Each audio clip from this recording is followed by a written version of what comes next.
Have you ever heard of lack of money is a little bit of a problem? You know what? Lack of money, it's never, ever, ever a problem. What I mean by that? Lack of money is simply a symptom of the problem, but it's not the cause of the problem. What the problem really is lack of skill. Have you ever heard stories of lottery winners who suddenly have a windfall of money coming into their lives, millions and millions of dollars, only found themselves a few years later broke, bankrupt, actually sometimes worse off when they were financially? Now, why is that? They have money, but they don't have the skills of the rich. I am rich not because of my money, because I started with no money. I was in debt. I was hundreds of thousands of dollars in debt.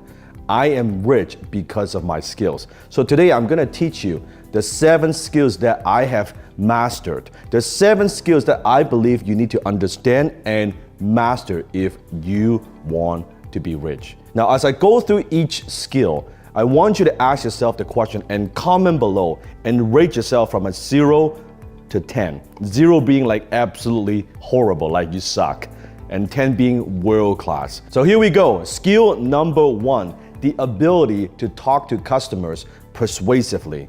I call that closing skill. Do you know how to close? Can you articulate the value of what you do to your potential clients?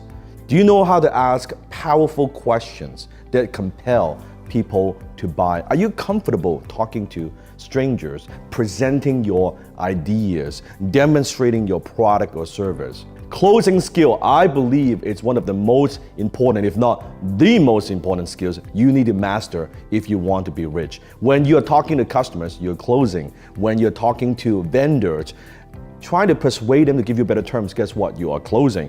When you're talking to your employees, you are closing. So that's skill number 1. The number 2 skill that would make you rich, and that is the ability to speak to groups. I call that public speaking skill. You see, do you know the number 1 fear that most people have in life? It's not snake and it's not even death. The number 1 fear that most people have is public speaking. Now, why do so many people, why are they afraid of speaking to groups most of the time? Because they worry about if they're gonna sound stupid, or how do they look, or they are afraid because they might say something wrong. All these things, but you look at great leaders, almost all great leaders, they're all great public speakers, such as Steve Jobs, right? Such as Tony Robbins, Warren Buffett. One of the skills that changed my life is public speaking. When I joined Toastmasters years ago, because I wanted to improve my English and also reduce my accent, and I was improving myself through public speaking. I developed confidence, self-confidence through public speaking. So ask yourself, are you afraid to speak to groups? Do you know how to present your ideas to groups? Can you communicate with conviction and certainty? Can you interact with your audience? Maybe you get sweaty palms. Maybe you were like me in the beginning, like your face would turn pale, right? Your knees would be locked. That's okay. It is a learnable skill. But in order to be rich, public speaking is one of the most valuable skills that you must master. The 3rd skill that will make you rich, and that is the ability to communicate with words in print, or what I call persuasion in print. I refer that as your copywriting skill. Now notice I said copywriting skill.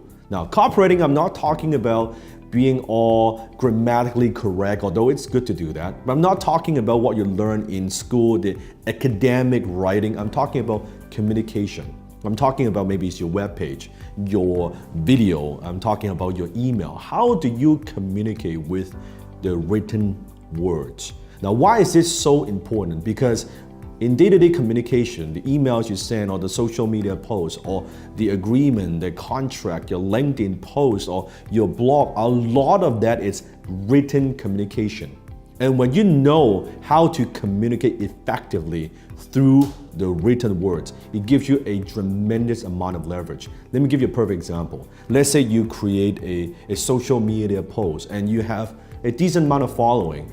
That gives you leverage because what you say and what you write, that is seen by hundreds of people, thousands of people. In my case, it could be millions of people. In fact, copywriting is the very first skill that I developed as young Dan Lok, and that's the skill that changed my life. That's how I went from losing money and not making enough money to earning $10,000 a month in my early 20s.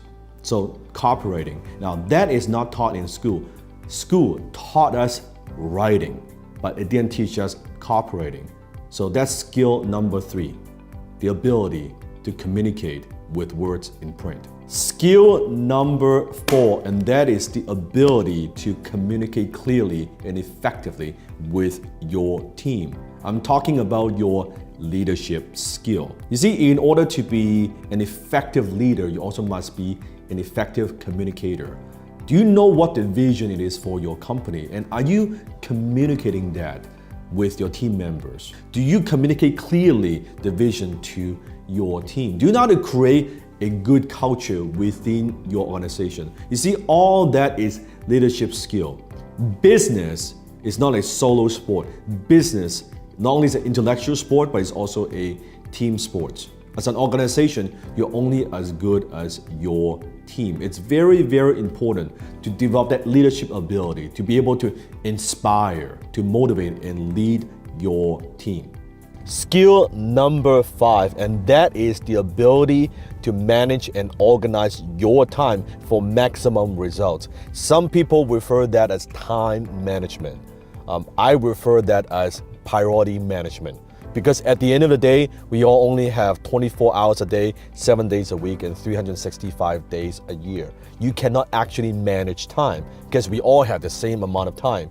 However, what you can manage is your priorities. What are the important things you got to focus on? What are the important things that will move the needle, that will help you move closer to your goals? The problem is school never taught us how do we manage our priorities, right? You're doing your homework, you're taking exams, you're taking care of your family, you're doing a bunch of different things, but most people, we never take the time to slow down and look at what we do and ask ourselves, okay, why am I even doing this at all? What is the payoff of these activities? We never ask ourselves those profound questions. And at the end of the day, priority management really is self-management.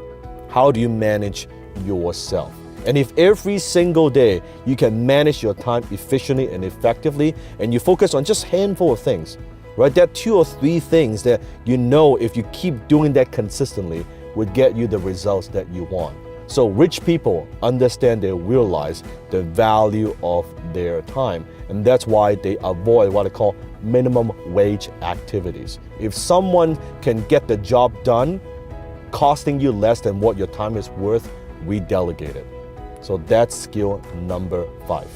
Skill number 6, and that is the ability to read financial statements. I call that financial literacy skill. Now, this skill is not taught in school. In school, how do we measure how well we do? Your scorecard. Are you getting A? Are you getting a B? Are you getting a C? Well, in the real world, in the business world, we look at your financial statements. Your financial statements, they are your scorecard. It tells us how well you are doing financially. How well are you managing your money? Now, you may be thinking, well, Dan, are you asking me to be an accountant, or take an accounting course, or be a bookkeeper, things like that? No. But you do need to understand the language of money. Financial literacy, that's the language of money. How money works, your balance sheet, your income statement, your cash flow statement. When you look at the statement, you just look at the number and say, oh my God, man, I don't know what's going on, or I'm not making enough money this year in this ball, or I'm having a loss this year in business. Or can you read between the lines? What is it telling me? What's the story?